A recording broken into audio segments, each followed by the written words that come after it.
reached stitch number 11, the buttonhole wheel. This is another one of my favorite stitches.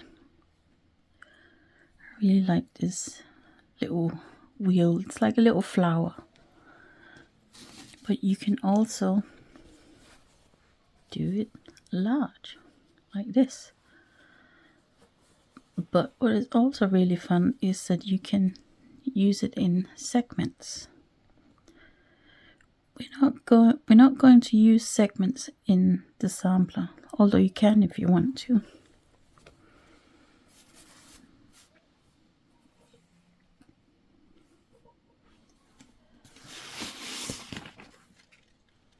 So as I was preparing just now to talk about this stitch, and I was looking at the template, although I have drawn all the little wheels to fill in the shape, just so it's easier to gauge where to put them, because obviously it's sort of a round shape and it doesn't go well into the corner and points of the K. But what I would suggest that you do is take a pen, either on the template or when you trace the pattern, if you haven't done that already, go in and add more lines so that you have twice the amount of lines that I have drawn for each wheel, because the more lines you have, the better the wheel will keep its shape. Let's try making one.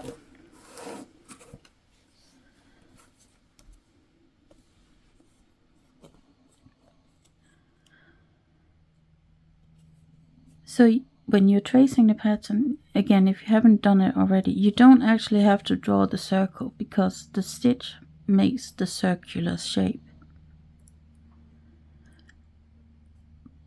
But I find it's usually easiest to draw the line, or rather to draw the circle and then draw the lines, because the line or the circle will help me keep the lines the same length. And it's useful that they are the same length, because otherwise the shape of the stitch can become a little bit wonky.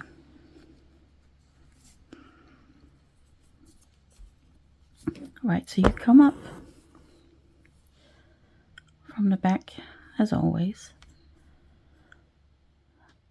at the end of one of the lines or spokes, or whatever you want to call them, and you come up on the outside, so following the circle, and then you insert the needle into the center of the wheel. Now see how the thread is creating a loop.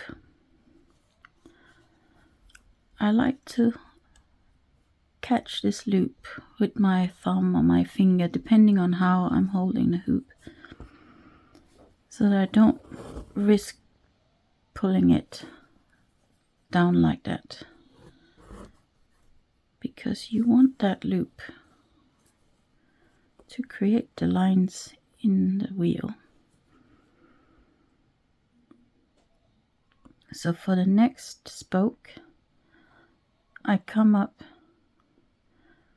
again along the outer edge at the end of the next spoke, inside the loop I created before, and then pull the thread quite taut, because if it's loose, then the whole wheel will look loose. And as soon as I have pulled it as taut as I want it, again I put my thumb on the thread, which helps to keep the tension of what I have done just now, and again it prevents me from pulling the thread to the back of the fabric. Again, insert the needle in the center, and then I come up on the outer edge of the spoke inside the loop. Pull the thread, put my thumb on it, insert the needle in the middle, come out on the outer edge, inside the loop, pull the thread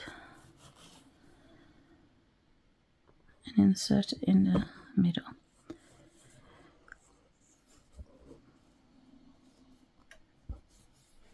It can be a bit confusing, this stitch, I know. I used to get confused by it myself. Where's the needle going and what am I doing? But I find a good way to remember is I come up with my needle on the outside,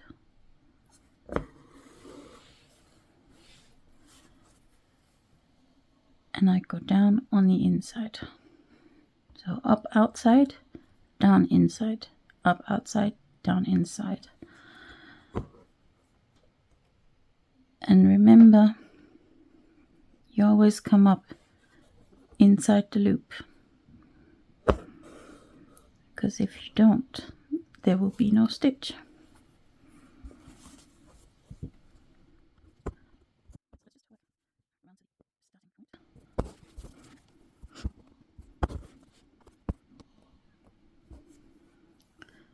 So when I get to the last spoke that I want to make, and that is usually where I started, I come up the same place where I started the whole stitch, again inside the loop, and then I pull the thread, and then to finish the stitch, I hope you can see it, I'm going to insert the needle just outside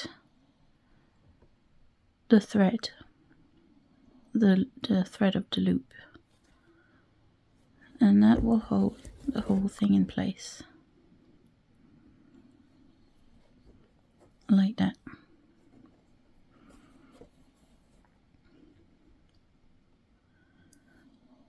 So let's do another one.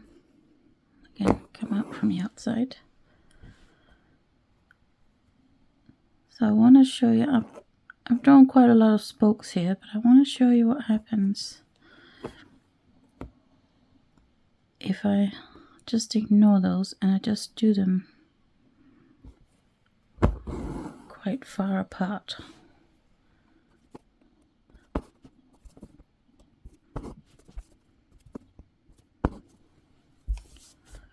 So now that I've done a few, can you see what happens when they're quite far apart? The whole thing has a sort of angular look to it, instead of the circle that is what we want. I mean, it is still kind of circular, but you can definitely see the individual segments.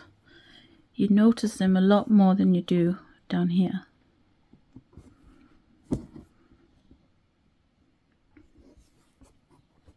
Right, so again, to finish the stitch, I come up inside the loop, pull the thread tight,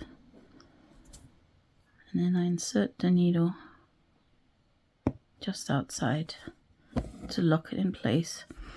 So not only do you notice the individual segments more and it looks sort of angular, but I think you can also see that because these bits are longer, the stitch is a lot less secure. So imagine if I were to rinse this to get rid of the thread.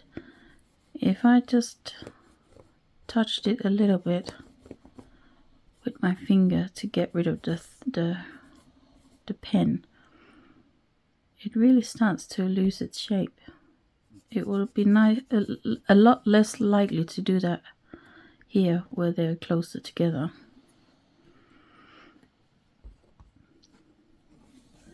So I would definitely add those extra spokes either on the template before you trace it or on the fabric if you have already traced it. Another thing to keep in mind when doing this stitch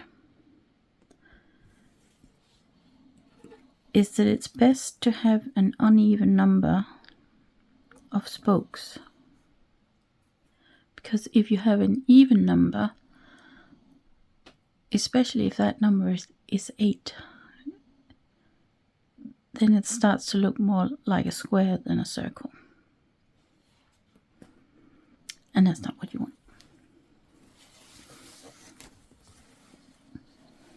So let's do one here on the sampler. So now I'm gonna do as I just told you. So I'm going to add more spokes.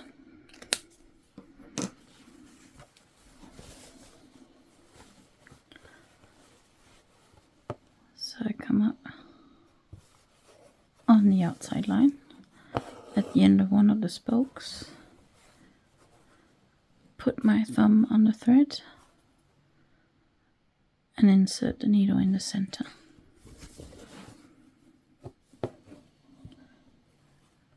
And then I come up on the outside edge, the end of the spoke, inside the loop,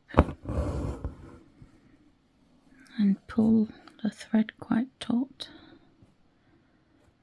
Insert the needle in the center, come out on the outside, and go. Now this is another stitch where I would suggest that you work with a long-ish thread, because although you can stop and start if you run out of thread, I think it's best for the stitch if you do it all in one go. But let's say you did run out of thread.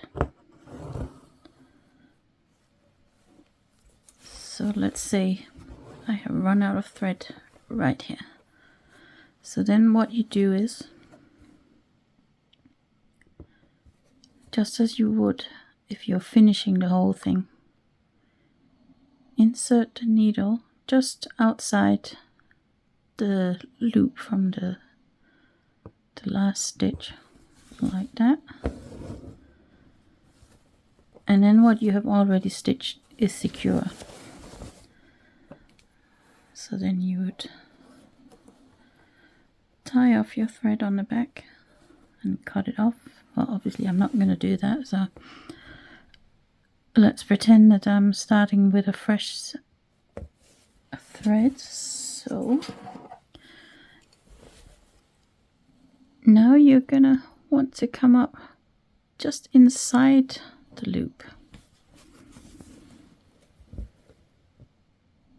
here,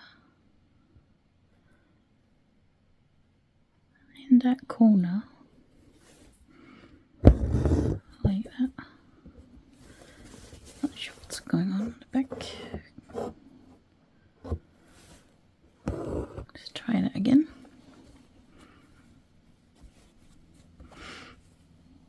So now I'll come up and I'm ready to carry on stitching. So I'll come up along the outside, going back in, coming out again on the outside,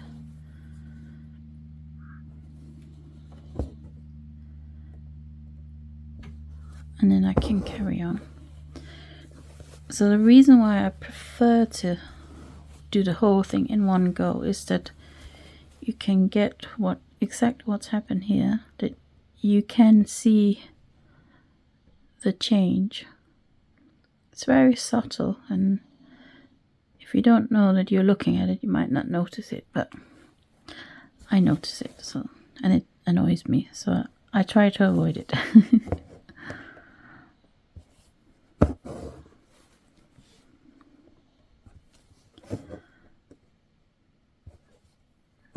And again, I'm really conscious of keeping the tension of the stitch. I don't want this to get loose so that it starts to slightly unravel.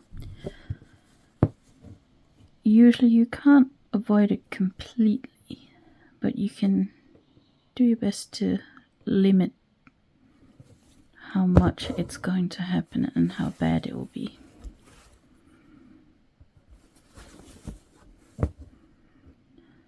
Right, so almost there.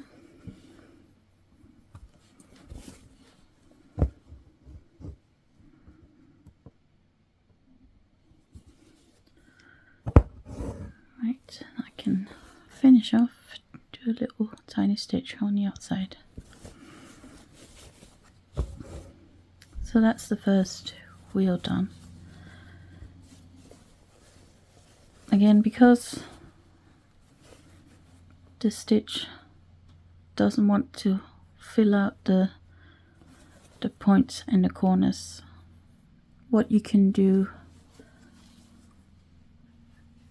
is this another example where you can outline it either with a running stitch if you don't want it to draw too much attention to itself, or you could use back stitch if you want. Stem stitch is another option, or even maybe a single thread chain stitch. I think that would be nice as well.